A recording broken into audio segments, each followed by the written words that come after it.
Mariborski gasilci se lahko danes naprej ponašajo z novo avtolestvijo. Kakšne so njene prednosti oziroma zakaj sploh gre? Ja, v bistvu je nova avtolestva zamenjava za staro. Zdaj, če gledamo samo višino in doseg lestev, ni bistvene razlike. Govorimo o 7 metrih, seveda je pa bistvena razlika v njeni tehnični in pa predvsem tehnološki opremljenosti.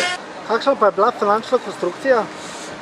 Zdaj, mestna občina Maribor oziroma mestni svet je sklepom potrdil takrat investicijo v višini 670 000 evrov.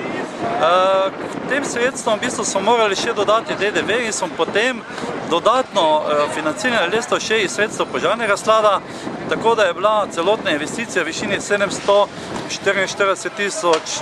400 evrov. Vselej ste bili zagovornik nakupa gasilske avtolestve. Kaj bo mesto s tem pridobilo? Mesto je s tem veliko pridobilo, predvsem pa to, da bodo lahko moji občani tega mesta spali mirno po noči in tudi sam bom mirno spal, glede na to, da je zagotovljena najvišja stopnja požarne varnosti.